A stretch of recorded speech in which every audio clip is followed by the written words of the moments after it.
Yan, maupay nga aga sa iyong tanan. Good morning mga ka-neighbor. So bali, andito tayo sa bukid ngayon. Maglalakad-lakad tayo at meron tayong pupuntahan. Kasama ko ang aking may bahay at ang aking kids, ang aking boy kids. Medyo binata na siya. Palagi ko yung kasama nung nagbablog tayo sa bundok. Sa ngayon, susubukan kong maglakad uli dito o umakyat ng bundok. 4 na buwan na rin ang nakalipas simula nung magkaroon tayo ng karamdaman. Sapa mga ka-neighbor, medyo mababaw na yung tubig. Magandang pakinggan yung tunog. Yun nga, bali 4 na buwan na nakakalipas simula nung magkaroon tayo ng karamdaman sa katawan. Medyo nag-a-adjust pa ako sa ganitong activity o gawain kasi hinihingal pa ako. May pupuntahan tayong Kanyugan mga kaniboy. Ikutin natin kung pwede nang kuprahin. So ipiplex ko lang tong area, itong bawat lugar na dinadaanan namin. Ang oras nga pala siguro ay mga 6:30 o 7 o'clock na. Wala na akong kasiguruhan sa oras. Tulad ng dati mga ka-neighbor, shoutout sa mga taga-syudad. Tulad pa rin ng dati, fresh yung hangin. Mapipil mo yung nature pagka nasa ganito kang lugar. Marirefresh ka, napakaganda sa pakiramdam. Shoutout nga pala sa kaibigan nating napunasan naman si Kuya Bidong, Mainiya Balay, I mean Kalawid. Kaibigan natin na naglakbay na. So ingat palagi, alam ko masaya ka na dyan. So yun, continue tayo sa paglalakad mga ka-neighbor. Ikaw po, kamusta na ma'am? Ano po ang nararamdaman nyo sa mga oras na to? At mukhang kinakapos ka na ng hininga.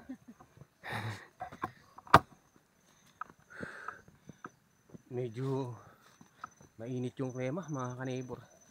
Ganun pa man siya kaaga pero ramdam mo na yung init. So antabayanan nyo lang yung ating mga paglalakad-lakad.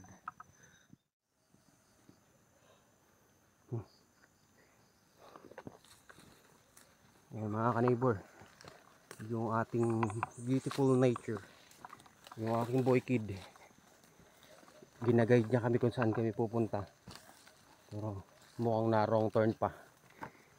Joke lang.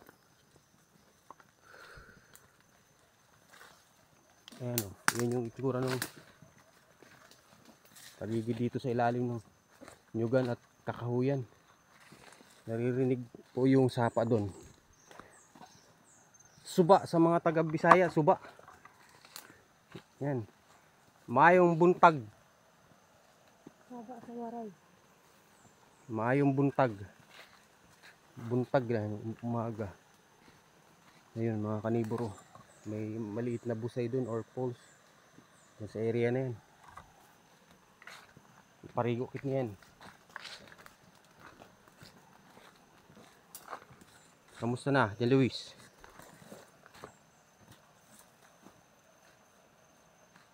Kasi kung may taong iba.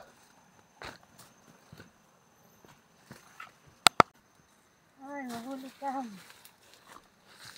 Yung ating may bahay, medyo iba na yung hiningan niya.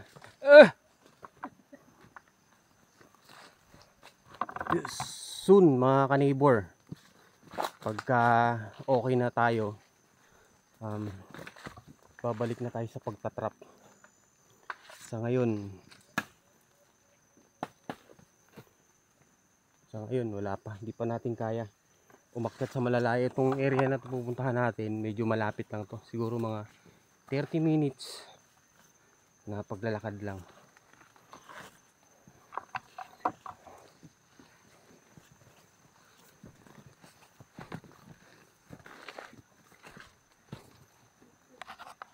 Yun, may suba na naman o sapa. Sa pangatlong sapa. Wait lang kuya. Pahinga lang tayo saglit.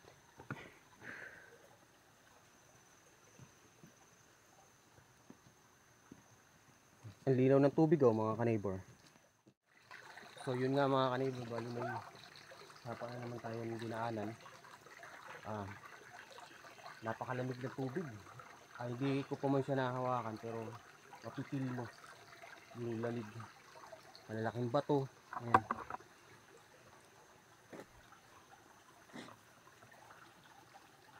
Pag kaya na natin mga kanibor, subukan uli natin mag-adventure dito. Pangingilaw ng palaka at saka yung mga ulang o mga freshwater shrimp dito sa sapa. Subukan uli natin manghuli.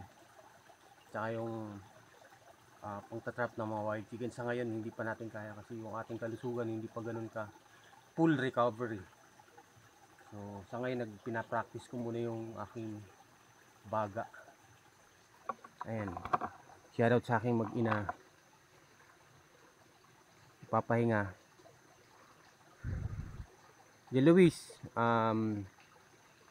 kamusta? Ito uli yung pagkakataon na kasama mo si Papa umakyat ng bundok.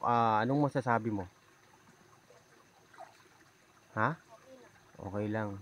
May gusto kang batiin. Dali. Medyo mahihain mga ka-neighbor. Mahihain yung aking family. Ikaw mama, sino gusto mong i-shoutout? Wala. Ayaw din marap sa camera. Mga wala ring mukha. So ayan mga ka-neighbor, enjoy natin yung nature. At pinapawisan na ako. O maya maya pagkatapos ng pahinga natin, continue na tayo sa paglalakad. Bali malapit na yung ating pupuntahan. Itutur ko lang kayo saglit. Diba? Kaptuan.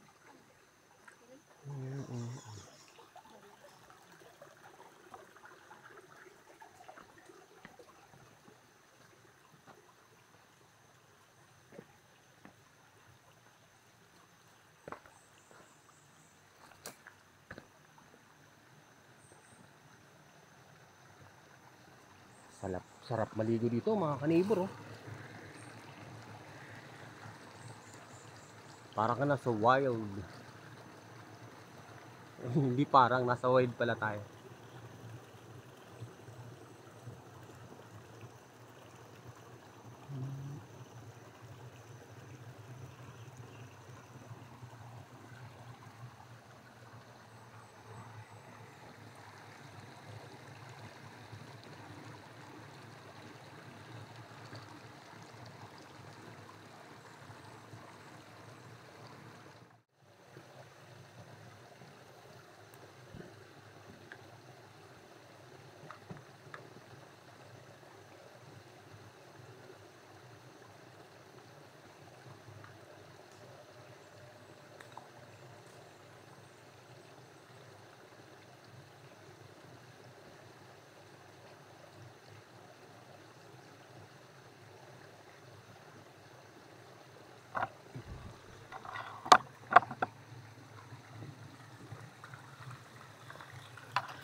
So yun mga ka-neighbor, continue na tayo sa paglalakad. Bitas natin magpahinga ng ilang minuto. Iiwan na naman natin tong magandang lugar na to. So diretso na tayo sa ating destination. Tara! Ano ka, Day?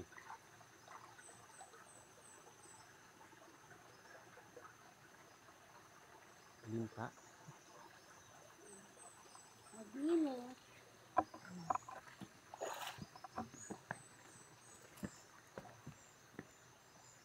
Yan. Meron pa na. May mga isda.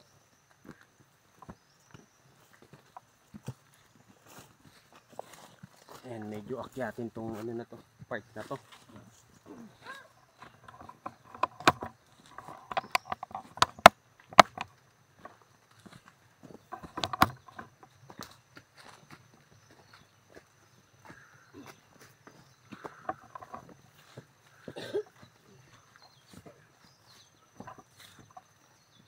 Ito. Ano? Oh, mana to? Oh. Kuba. Wait. Ayan, manakaharang pang spider sa aming daanan mga kanibor. Oh. Magamba. Uy, may tabo na. Wala pa daw. Ayan.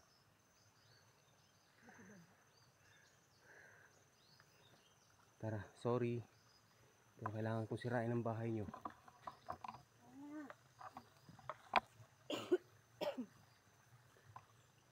Shoutout nga pala kita ipabyan. Tandayin ko yan.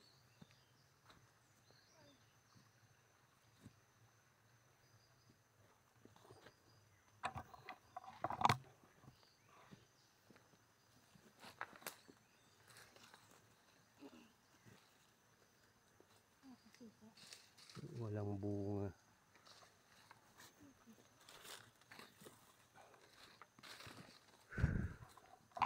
Medyo hinihingal ako mga kanibor.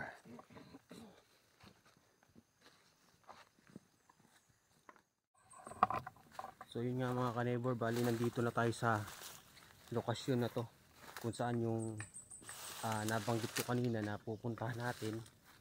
So nandito na nga tayo, nakarating na tayo. Gagawin ko na lang, mag-ikot-ikot. Titignan natin kung may bunga itong mga nyug na to. Tignan natin kung may makukopra tayo. Tingin ko wala. Uy, may bunga yung pili mga kanibor. Oh. Kaso hindi naman natin maakyat. Ayun oh, yung puno na yan. Pili yan. Pili nuts. Medyo tirik na yung araw mga kanibor. Siguro mga ano na to. 7 o'clock or pasado na 7 o'clock. Kasi medyo mainit na. Nararamdaman ko na sa balat ko.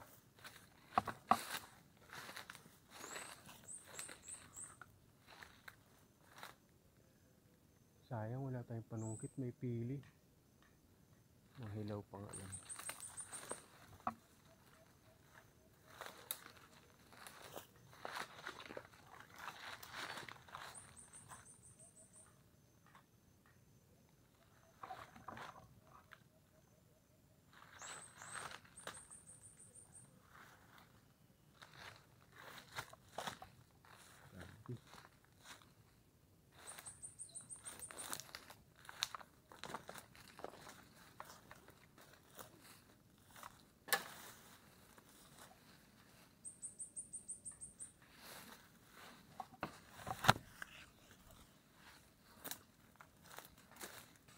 Masukal, hindi tayo makakasuot-suot mga kanibor.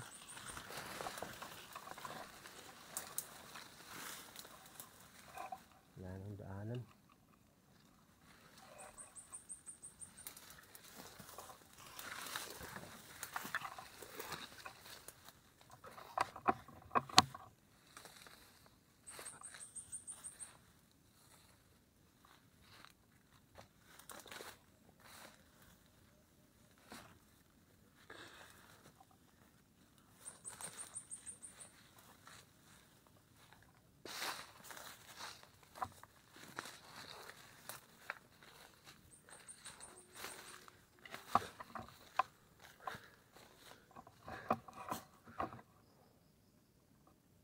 Okay? Kaya dyan, kamusta?